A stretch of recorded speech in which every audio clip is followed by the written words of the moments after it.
Thank you for having me, Nikki.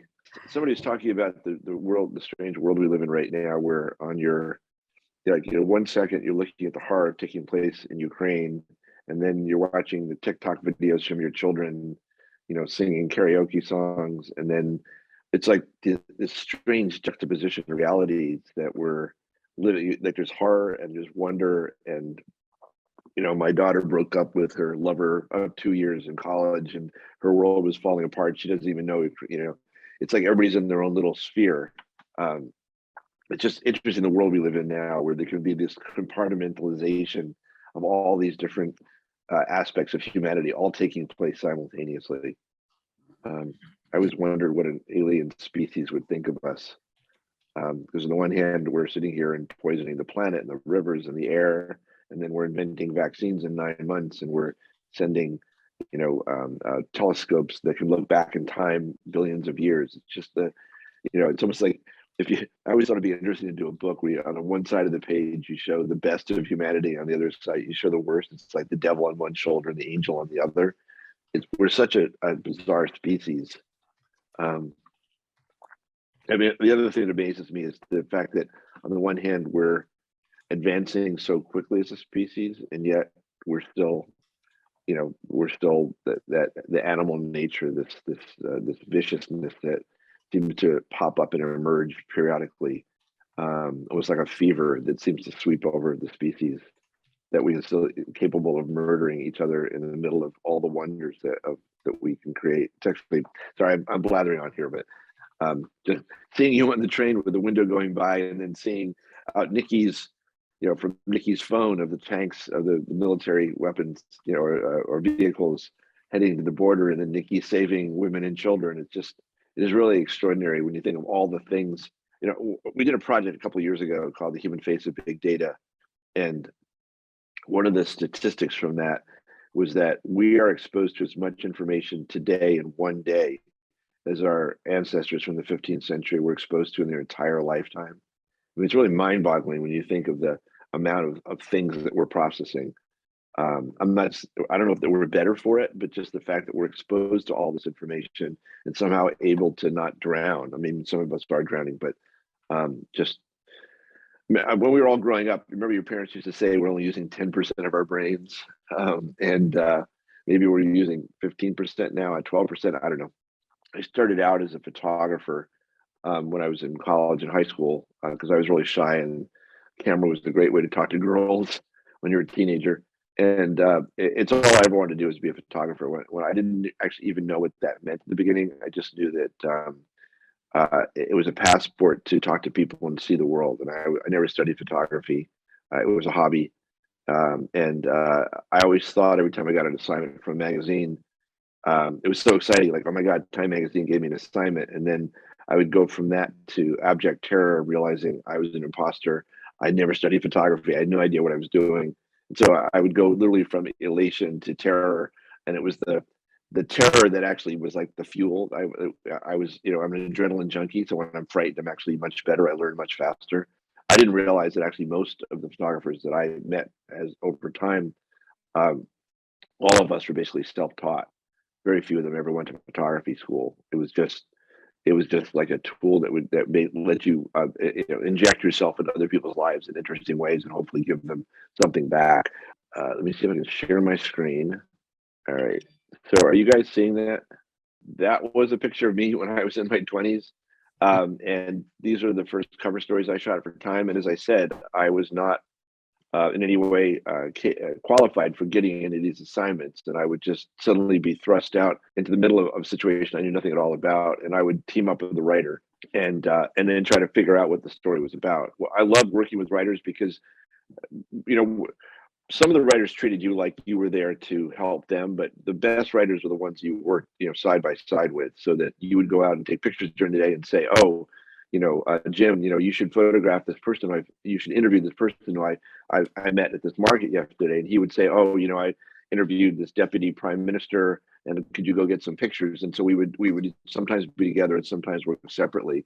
This picture was actually taken of me by the Prime Minister of Australia, who I got to spend a week with traveling around Australia.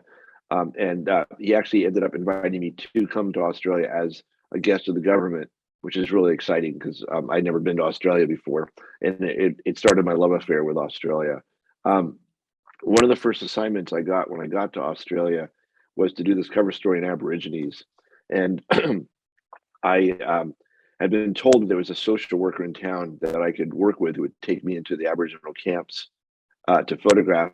And I walked out of my hotel room, and the most beautiful woman I'd ever seen in my life was washing the windows of my hotel. So instead of meeting the woman down the street, I was supposed to find to take me into Aboriginal camps. I took a picture of this young woman, and she ended up having camels tied up in her backyard. When I ended up meeting her later in the day, and this became an assignment for National Geographic, where she walked for almost a year. She walked 2,000 miles across the outback of Australia. Um, and my job was to fly into the desert 5 times over the year and find her. I was never even a Boy Scout. I wasn't a camper. I wasn't a super outward bound or athlete or anything like that. So, of course, National Geographic asked me if I was those things. And of course, I said yes because I wanted the assignment.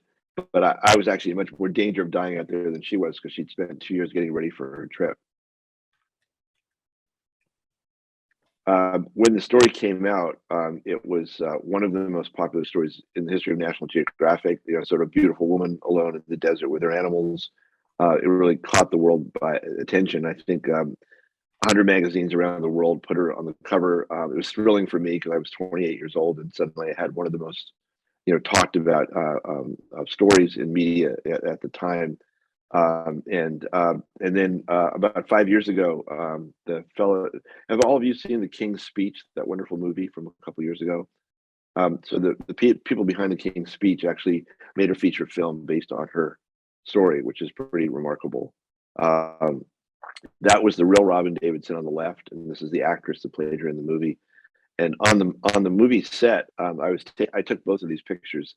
The filmmakers were kind enough to invite me to join them in Australia and be on the set and watch where they're making the movie. And I was taking the picture of the actress on the right, Mia Wasikowska, and I hadn't looked at my pictures in many years. And I said to her, "Are you wearing the same blouse that was in my photographs, that Robin was wearing?" And they said, "Oh yeah," and she said, "Yes."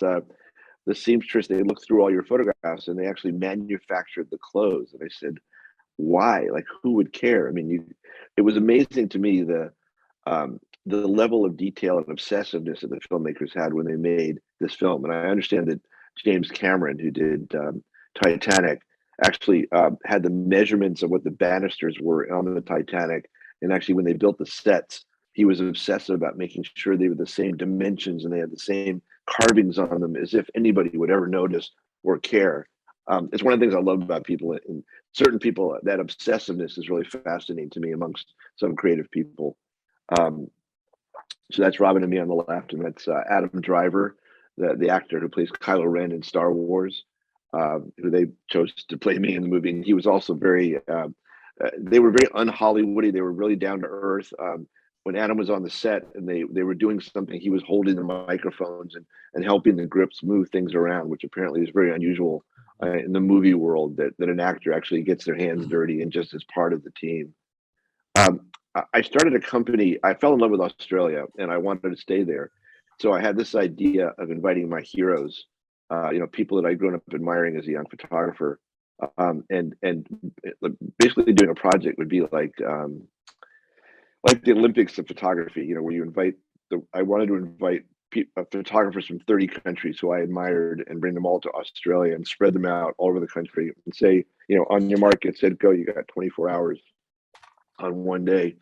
So I told Nikki this the last time we met, but I went to 35 publishers thinking they would fall over at the brilliance of this idea. Best photographers in the world, but lose 24 hours. And every publisher said, this is crazy. It's going to cost $1 million to have a big party with your friends in some godforsaken country like Australia. Who would ever care? There's no market for coffee table books. So I went back to the prime minister who had invited me there originally, and I tried to see if he would pay for it. And he said, I don't have that kind of budget. I can bring six journalists a year to Australia.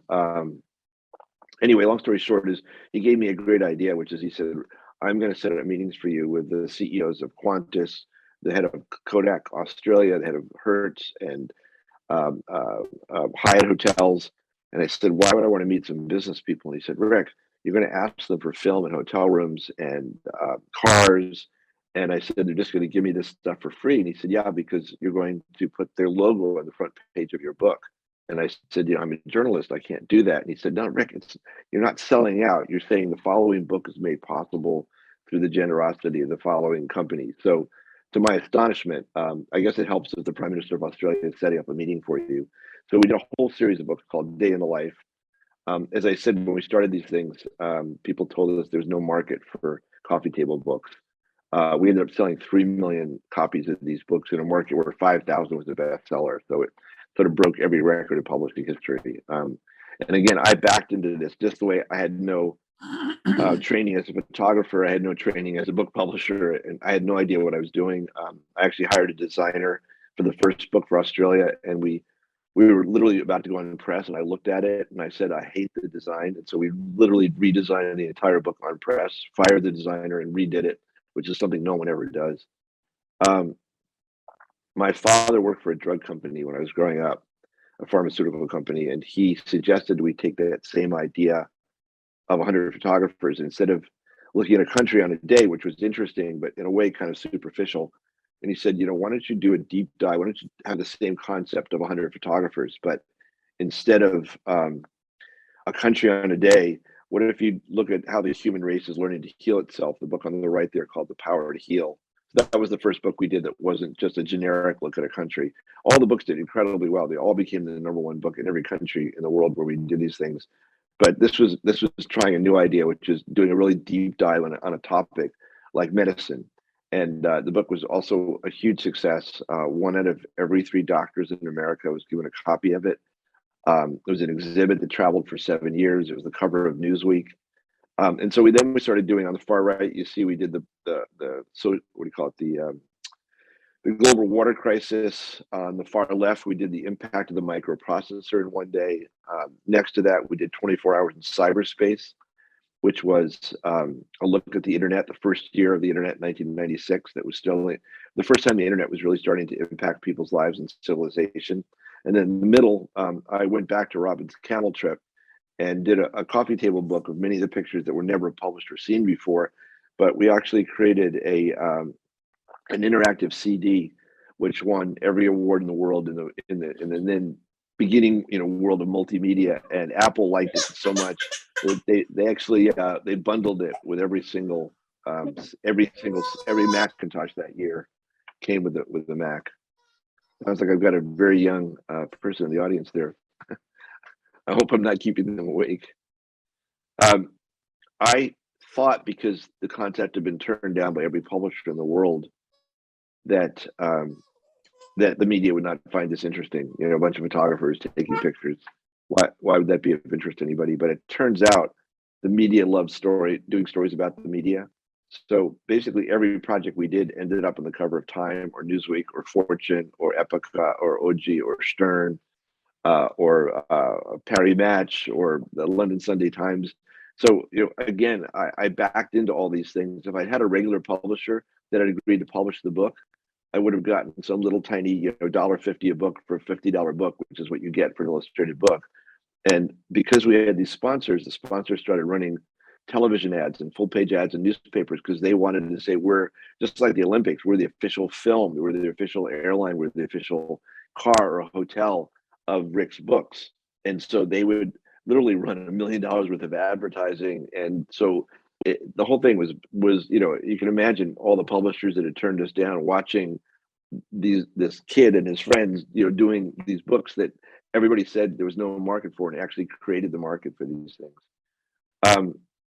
Not only did these projects do really, really well, or not only did the magazines kind of fall in love with the projects, but television did as well.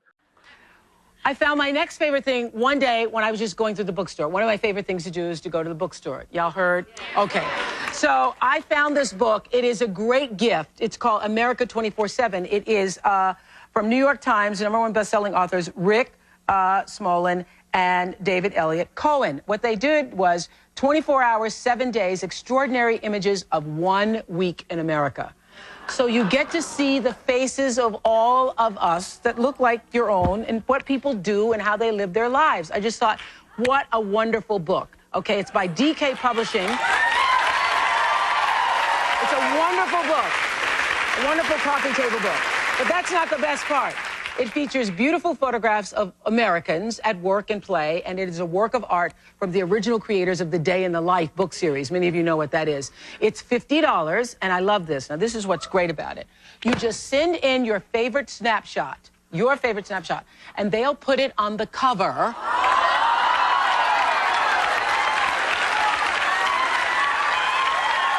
Isn't that great?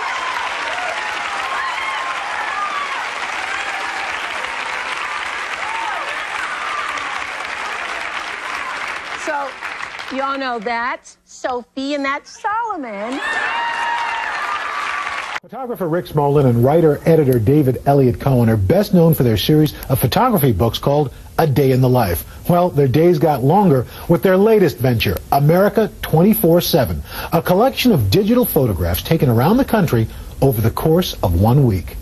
Armed with digital cameras, from May 12th to the 18th, 1,000 professional photographers and 25,000 amateurs stopped, looked, and clicked. This is good. You're going to like this picture. Americans telling their own stories. In a year when many worry about how the world sees us, digital, accessible, instantaneous, and democratic. A way anyone with a camera can freeze a moment, then share it with millions. It's not just professional photographers' sense of what's going on in America. It's all of America participating in this one big, let's see what we look like project. The surprise result of this project was that amateurs often outshot the professionals. And in this war-torn year, it turns out traditional values ruled. When the week was over, respected photo editors combed through the shots, awed. This one is so much stronger. Oh, yeah, it is. It's so much stronger. It is a photographic time capsule of America by American. So anyway, so Oprah Winfrey is as you probably guys know, is a very famous news or personality here in the United States, and every year she does a program where she says, these are my favorite things. And we were very fortunate that she chose our book, America 24/7, as her favorite thing. And so 80,000 people. One of the things that made the book unusual is I love technology. And so we came up with a way that people could upload their own photographs to our servers. And when you got this New York Times best-selling book, your baby, your dog, your wedding, your parents' wedding from 40 years ago, whatever photograph you uploaded to us, your book came with that picture on the cover, but with all the logos and the reviews from the New York Times. And she put her dogs on the cover, but people went crazy over this primarily because she held it up on TV. So 80,000 people tried uploading their photographs to us, like within 5 minutes of the show being on the air, and our servers literally melted. And it also, because of her, became the #1 book in the United States.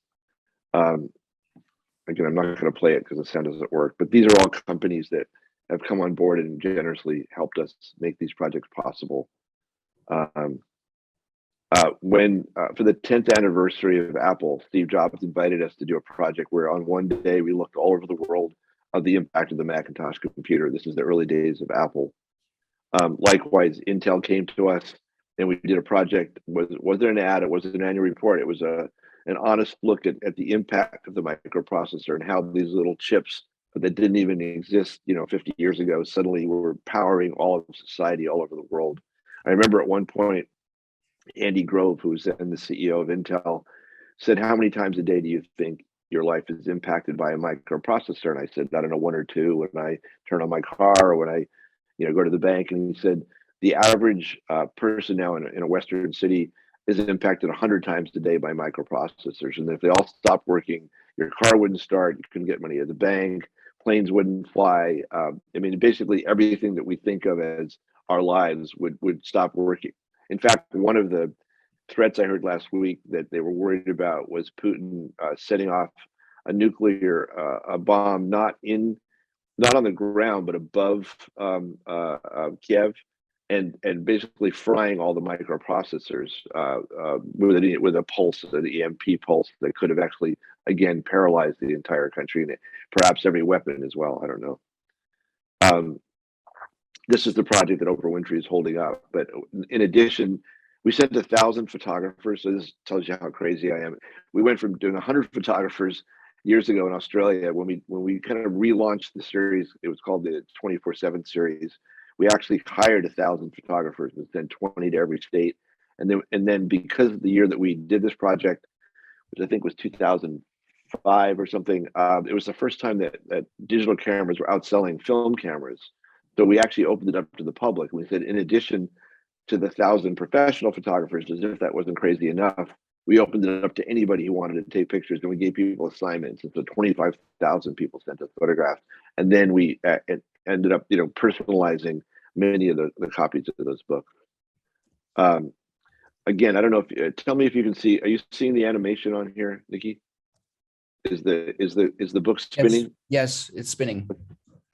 Okay, these are all covers made by the public. It was just fascinating to see whether it was your dog, your wedding in black and white, or something else. And then the U.S. State Department loved the book because, again, it wasn't an ad. It wasn't done by a PR firm. It was a heartfelt message from Americans to each other saying this is what our country is really like, not the government's view of it. A lot of us were not very happy with George Bush at the time because of the Iraq War. And we kind of felt like the story of America was not being told the way that a lot of us felt it should be. So this book actually became something that the U.S. government, they bought 200,000 copies of it. Again, 5,000 is the bestseller, so you can imagine how bizarre this was. And they gave them out to kids all over the world in 50 countries. IKEA came to us and wanted to do sort of our kind of asked us to do a project, which is, what does the word home mean to you? And then IKEA in the UK heard we were doing this here in the United States, so we actually did 2 projects a week apart. And Paul McCartney from the Beatles actually wrote the introduction to the UK at Home book, which was really thrilling. His daughter was one of our photographers there. And then Matt Groening, who created The Simpsons, wrote the introduction to the book in America. It's so interesting that, the Simpsons and Paul McCartney, 2 kind of icons in Western society, led their names to these projects. And again, people could customize these books with the photographs to their own families, and it was very successful. I'm just going to jump through some of this. The media has always loved these projects, as I said. Every time we've done a project, it's been something that's been very, very popular on television.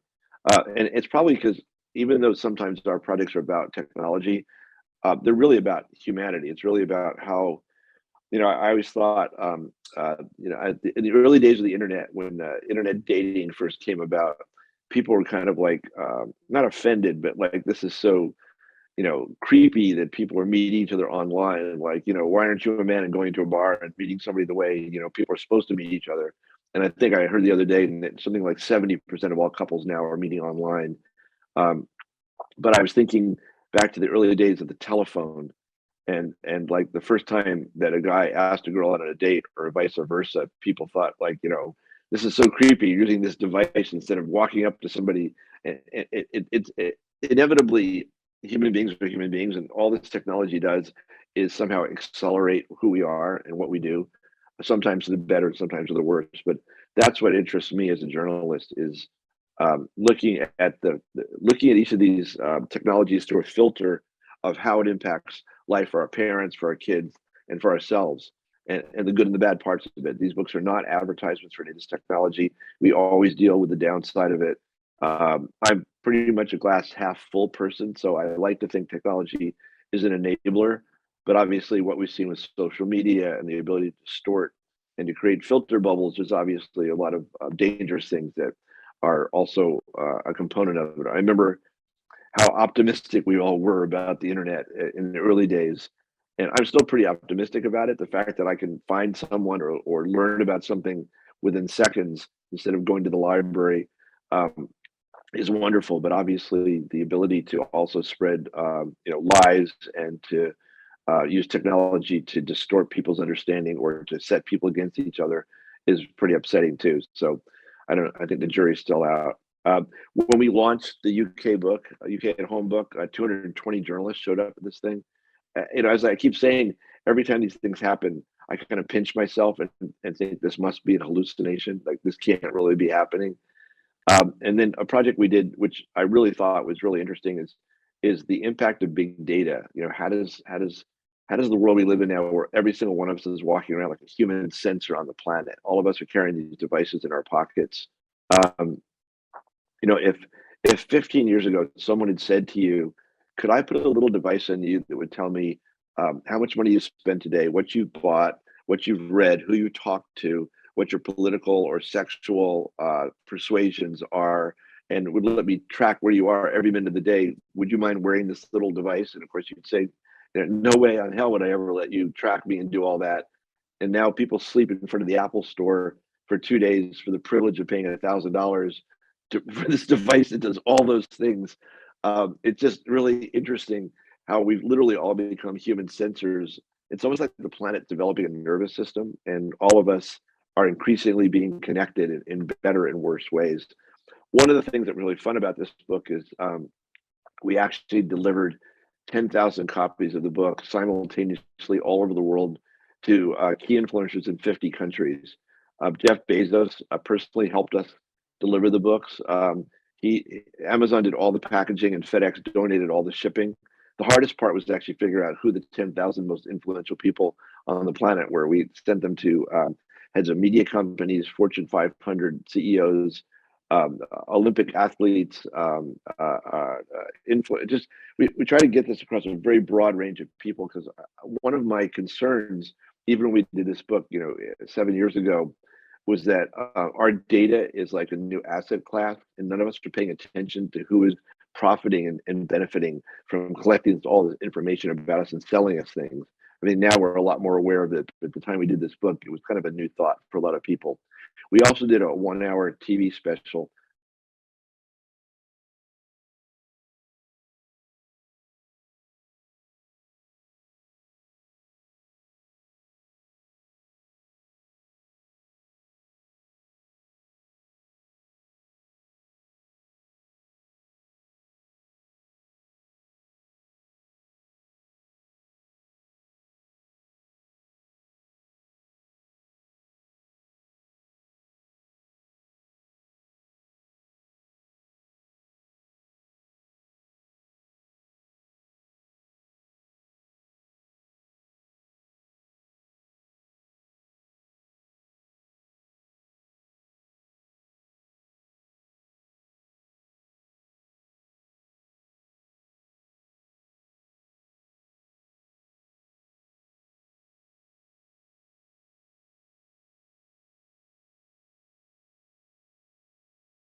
So I'm assuming you couldn't hear the sound, right? But you can see the video? No sound, but yes to video. Okay. Such a beautiful design. Yeah, we had a wonderful designer, a fellow who did a lot of Apple's ads, who designed the book. It was really a whole new sort of class of design above anything we'd done before. So again, the book and the project generated huge amounts of attention. We did a 1-hour TV special that was broadcast in 25 countries. This is my favorite picture from the book. This is like during the first day of a baby's life, the amount of data generated by the human race is equivalent to 70 times the amount of information contained in the Library of Congress. Everything we're seeing here is like a straight, instead of like an incremental change in humanity, everything we found in this book was like a straight vertical line, something that as a species we've never experienced before. My son is 19 and my daughter's 22. And there are a number of companies now that will put devices in your car. They will lower your insurance if you let them measure how safe a driver you are. But as a parent, I actually like the idea that I can tell where my kids are, how many people are in the car, what part of town they're driving in, what time of day they're in the car, are they at class or are they in their car? So there's always this trade-off between privacy and safety, especially when you have children. You're going to err on the side of safety, obviously. And obviously the impact of data and all these devices on on the political world that we live in has been pretty extreme. We also looked at the good and bad of all these different technologies and talked about all the different, I love this sort of the elephant with an octopus arms and legs into all these different industries. And is this good or bad that Google and Facebook and Apple and Twitter have all this, information about us and all this power? On the one hand, it's really good because it gives us all these ways of learning about the world, but also we being manipulated by their understanding of what we're curious and interested in. So this is a thing about the 1 hour TV special, and it's on. You can find it online. I think Amazon has it on Amazon Prime at the moment. Again, I won't play this video because you can't hear it. It's a wonder. This is like a little excerpt from the. Let me go to the next one here. Sorry, go back here. And I'll shut up in a second here, Nikki, so we can actually have a conversation. But this is the most recent book that we did. I go to TED every year, this TED conference, where you and I met in Boston. And TED every year selects a handful of books that they give out to everybody at the TED organization, all 1,700 people that attend, TED in Vancouver. So this is the 5th of our books, which is really amazing that they've kind of anointed as the official TED book club. It was one of Amazon's best-selling books the week it came out. People called it their book of the year. This is very different than all the other projects because instead of sending photographers out to take photographs, we actually went through archives, and here was the thing we asked. We said, if you are Native American or Black or Jewish or Japanese American or Muslim or Latino American or a woman or gay or disabled, would you rather live in 1923 or 2023? Or I think we did this book in 2009, whatever it is. In other words, would you rather live 100 years ago or today? And the goal was to remind people how much better things are today, not gloss over the problems we still have, because God knows we have a lot of problems still here in America. And a lot of these problems are echoed in most countries around the world. But we just wanted to remind people, sometimes with the news media, it feels like the sky is falling. It's like the world is ending every day because that's how they sell us advertising, keep us watching. It's that adrenaline stuff, right? But we went back through archives, through people's basements. We found amazing photographs. Some were like the greatest hits, some of the most famous pictures in the history of social justice, and some were ones that no one's ever seen before.